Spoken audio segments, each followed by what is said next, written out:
The MLB is back and the Mariners are going all in, so I figured, hey, what a better time to take a look at the dark ages. The real dark ages than right now. Since 1933, when baseball was founded for the first time, every single team has been represented in the All Star game. It was only 16 teams, and there were 34 total All Stars between the AL and NL. Now, there's 30 teams and 34 players on each roster. So we're almost at double. Now, obviously, since every team has to be represented, there's been some very questionable selections over the years, of which the Mariners have had many. Oh, also, yeah, I'm listening to music. Get over it. So, yeah, we're going to figure out the Mariners' worst All-Star today.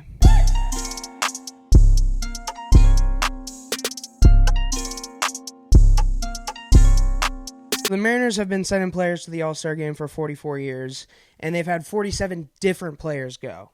Out of those 47, I thought that there were 11 that stood out. I'm going to start with a little bit of rapid fire. These guys aren't the worst ever, but definitely questionable.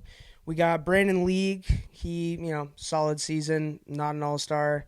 In Michael Pineda's rookie season, he replaced Justin Verlander, who was hurt.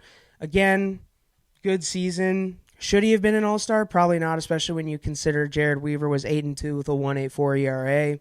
Jim Presley slashed pretty solid in the first half of the 1986 season, but there were 4 third basemen and 2 second basemen on the team, so I think Tony Bernazard really deserved that spot. Better hitter, not a great fielder, neither was Jim Presley. Matt Young, boring pitcher. Jose Lopez replaced then Yankees star Robinson Cano when he was injured. Another guy, just decent, probably shouldn't have been there. Same logic for the Jim Presley selection. There were 3 second basemen, 2 first basemen. Justin Morneau had a historic second half, but also an incredible first half.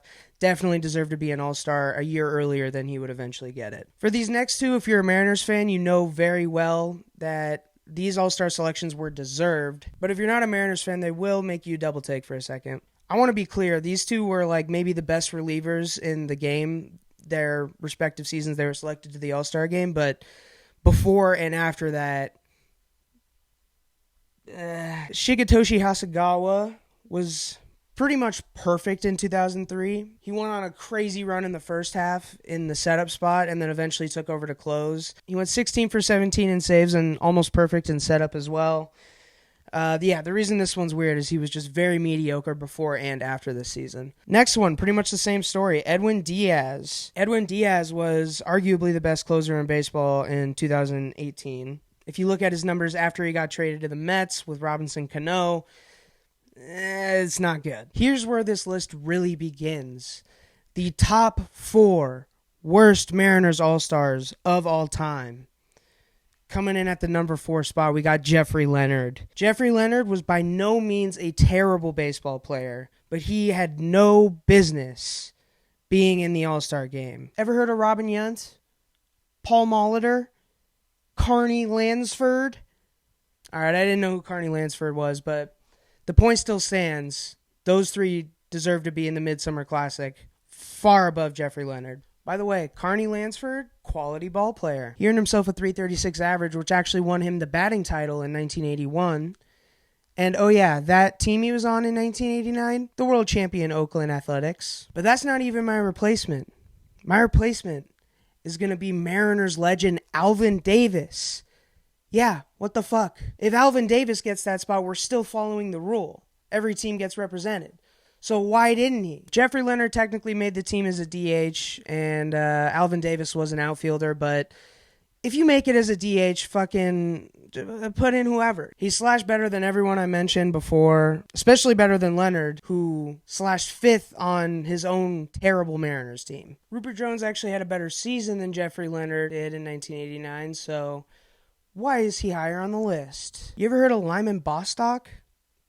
In researching for this video, I was trying to find a replacement for every player, and that's when I came across Lyman Bostock. If you don't know who this is, it's because no one does. Lyman Bostock had arguably the best season of all time for a player that didn't make an All-Star game.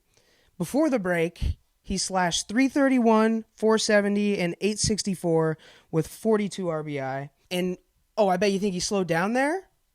think again. 336, 508, 897 with 90 RBI to finish out the season. The only player that season in the American League with a higher batting average was his teammate Rod Carew, who batted 388 in the best hitting season of his Hall of Fame career.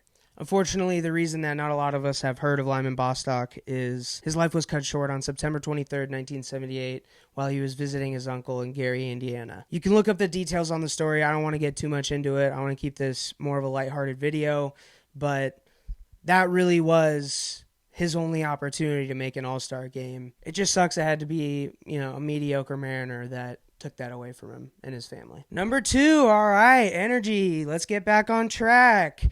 Yusei Kikuchi. I know, sad. But if you're a Mariners fan, you know about the second half collapse he had. I know that's a hindsight pick. Like in the first half, he was solid. In the second half is really when he was bad. But if you look at the first half, he wasn't that good either. Yusei's numbers in the first half would have been really exciting if he was the number 3 starter. But instead, you left out the man who was about to win the Cy Young 5 months later, Robbie Ray. Easy pick. All right, the number 1 spot. Some of you might see it coming. To others, it might be a shock. I don't even want to look at you. Number 1, the Mariners' worst All-Star ever, is Daniel Vogelback. I know. I'm sorry. I want everyone to know I love Vogie just as much as everyone else. But come on. I'll concede that his first half was stronger than his second half, but stronger is really a nice word to be using. 238, 505, 881 with 21 home runs in the first half.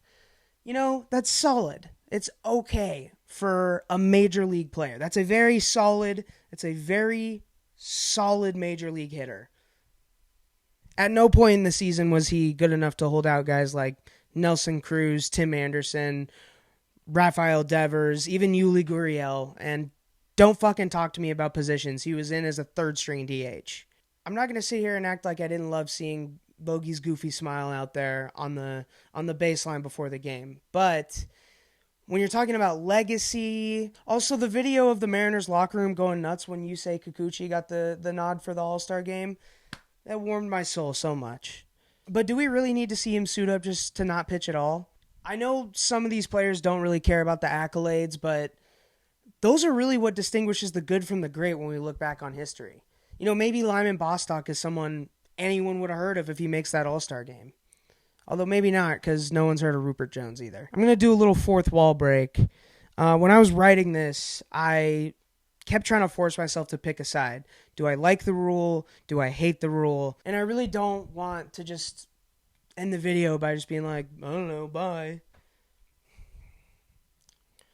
But, I don't know. Bye.